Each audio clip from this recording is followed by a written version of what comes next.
Hey, Joe here. So FL2K came and went. I'm at Bradenton Motorsports Park. FL2K20 this weekend. I got my car out here. It's ready to go right now. I attended with Pro Street Eclipse. I made a total of 5 passes over the weekend. 4 qualifiers and 1 elimination.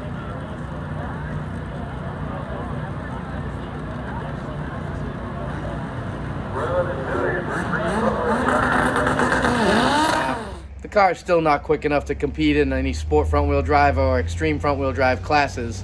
But I just wanted to be there and be in the mix because that's ultimately where I want to race. So I went out there, basically worked on the launch. I improved the launch every pass and ultimately ran a 10.3 at 138.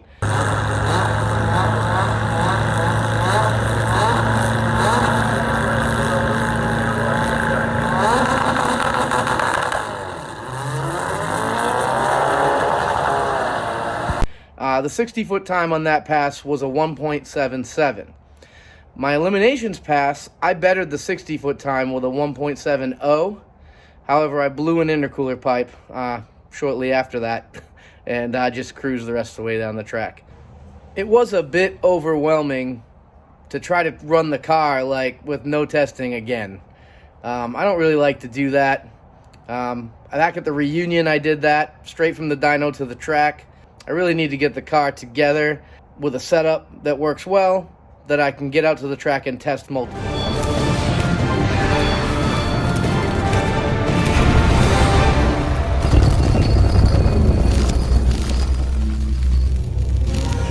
Got the car back in the garage after FL2K.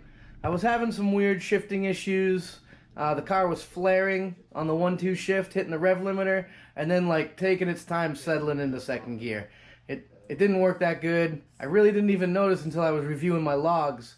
But I think the first thing I need to do is jack this thing up, drain the fluid, and take a look at it.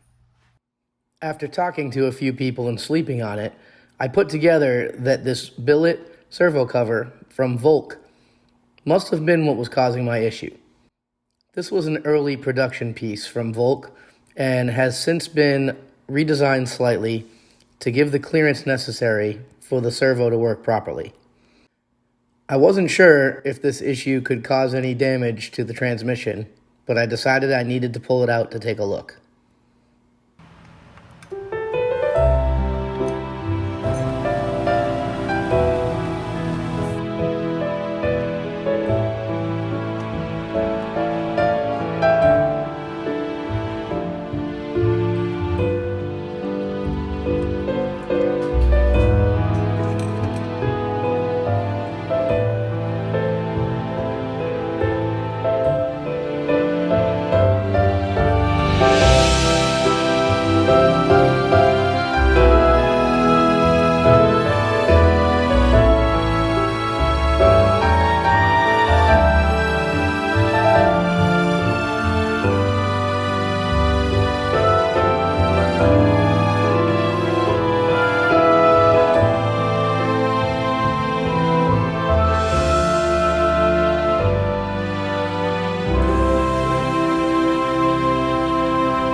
So examining this fluid, this is that stuff I put in there in one of my previous videos. It's John Deere High Guard with a quart of ATF in it for color.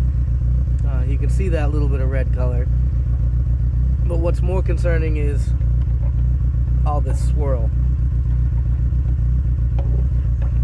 This looks like some kind of fancy paint right now. Look at that. So that trans is going to come out and we're going to take a look at it.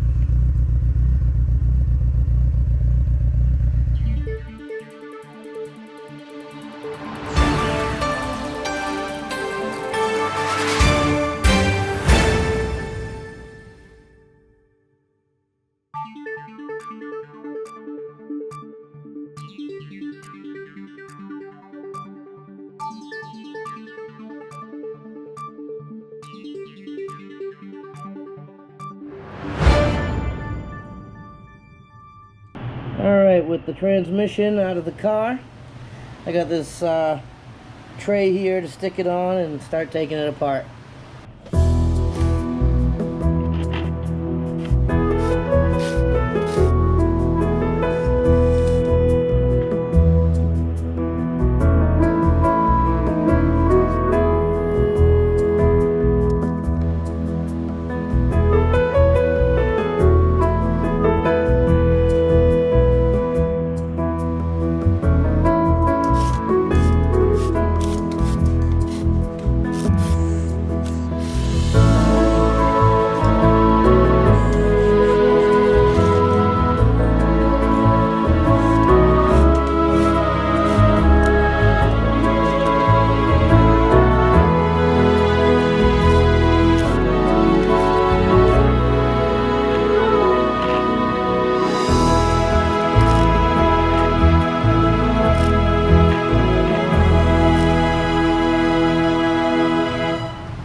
There those go.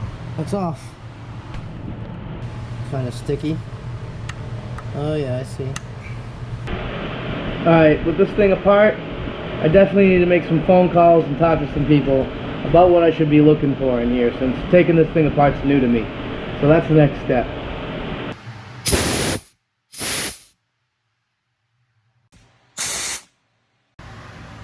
So I was messing around here with this second gear, band apply, kick down servo. I don't even know what I'm messing with, honestly. But I was messing with it, seeing if I could verify exactly how it works. And there's a circlip on the end of this thing here. And it didn't seem quite right. So I was pushing. You can see the groove where the circlip goes. I pushed this thing out and the circlip fell right out. I was actually trying, it looked pretty bent, so I was trying to straighten it out, and I ended up losing it. So, I went to my spare transmission, and I grabbed one out of there, and this one has these teeth, if I can get this to focus. This one has these little teeth on the inside. It looks like a pretty typical circlip. The other one, when I was trying to straighten out, it didn't have those. So I think it was already damaged, and it's a good thing that I lost it and had to get this one out of a spare transmission. This one looks correct. Alright, that's better. You can see it there. That holds that rod at the right adjustment point, which allows this band to open up there so the drum can fit in.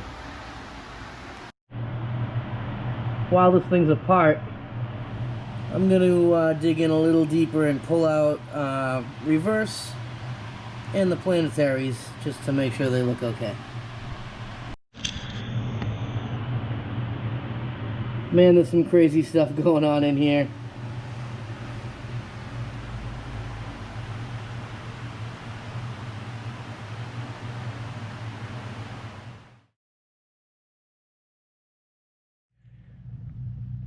I haven't been showing you the whole process of what I'm doing here because, to be honest, I don't know what I'm doing. I'm learning as I go, getting some help over the phone and that sort of thing, so it would be a strange process to film. But what I do want to show you is what I think I found here, which is some wear of some kind. I don't believe that this drum is supposed to be worn here.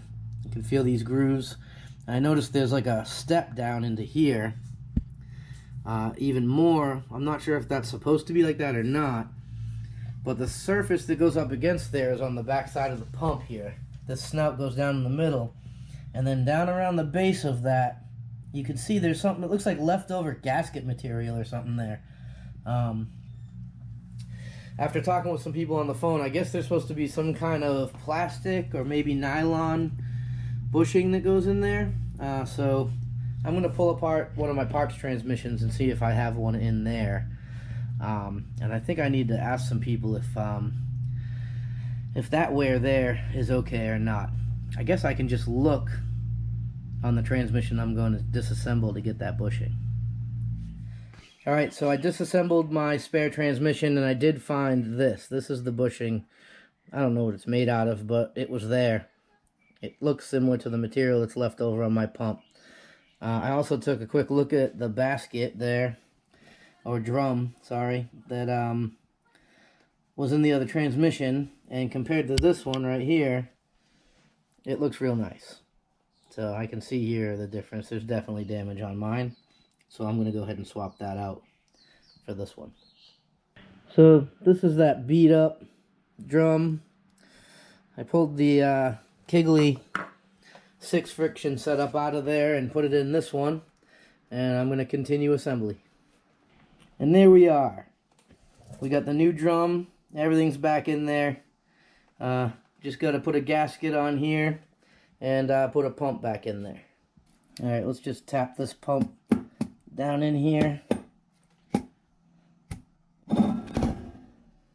There we go.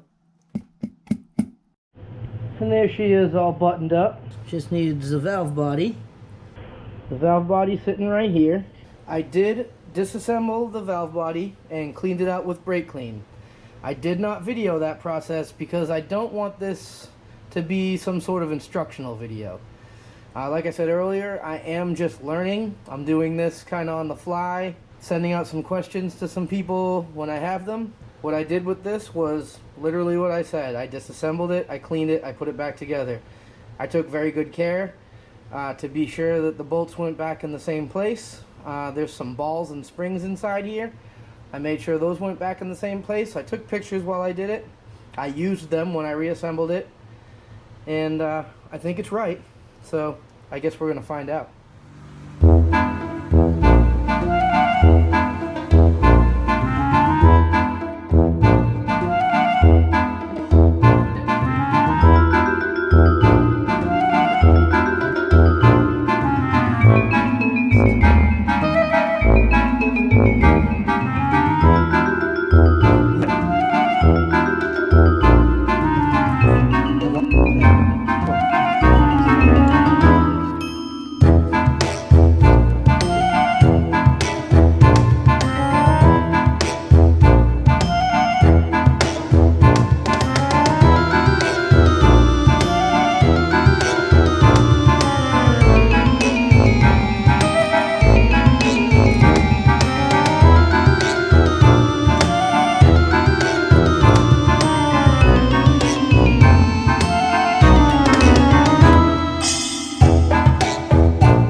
Whatever. Those are at least torque to spec or more. I think that's what they want. I haven't got my transmission temp working because of a limitation with the Link ECU. It has 4 temp inputs, but only 2 of them have pull-up resistors in software. So I haven't been able to log trans temp or engine oil temp because I chose output or temp input 3 and 4 for those no pull-up resistors. So my buddy Jake from Pink Sock Racing, he hooked me up with external pull-up resistor pack that I'll be wiring in the car soon, so this works. In the meantime, I need to take this sensor and move it over to my new oil pan. I use some of this sealant right here, put it on the sensor, screw it in.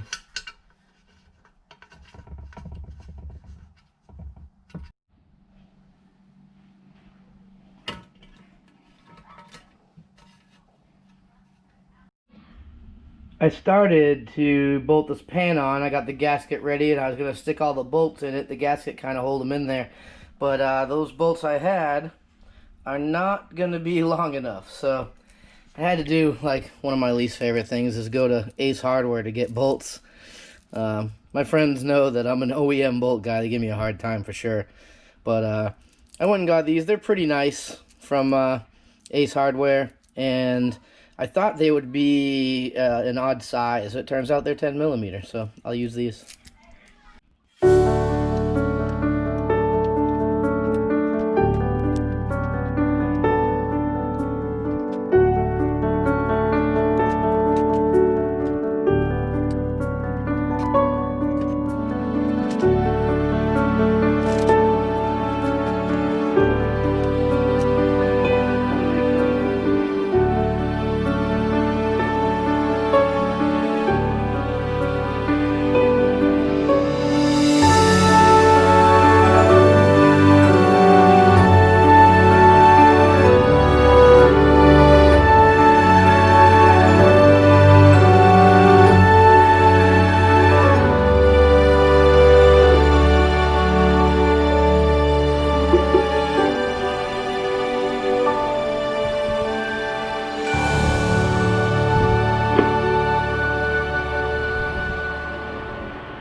Alright, we got this guy down here, waiting to go up in here.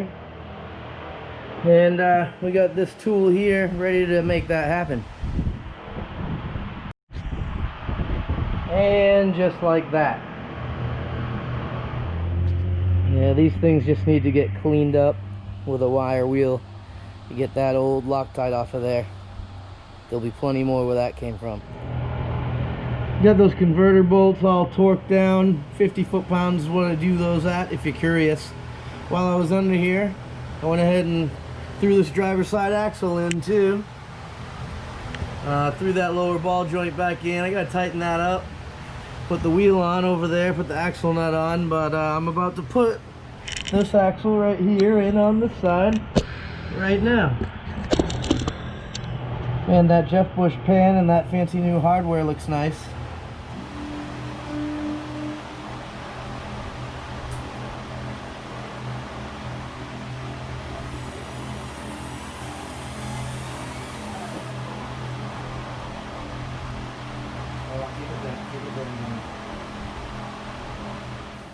Alright, now everything's back together. Last thing I have to do is put some fluid in this transmission, start it up, warm it up, and top it off. And I think we're ready to run again. Alright, got about 8 quarts of transmission fluid in there. Not sure how much it's going to hold with that new pan on it.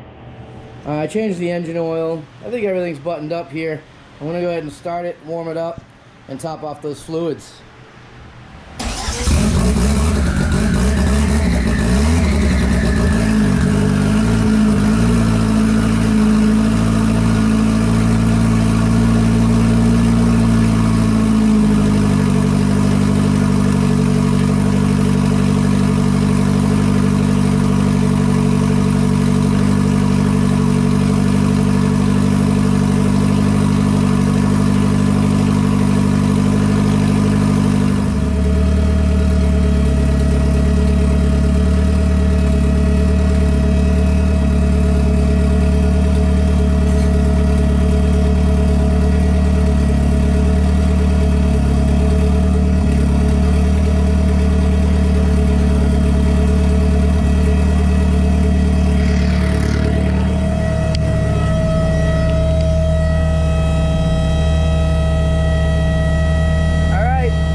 That's it for now.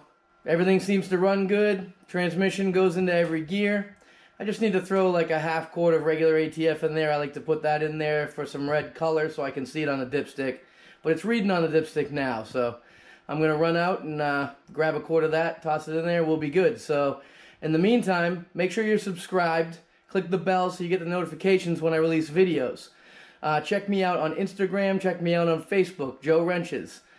Tell your friends, you know, all that stuff, guys. Thanks for watching. We'll see you next time. Put cheese on it.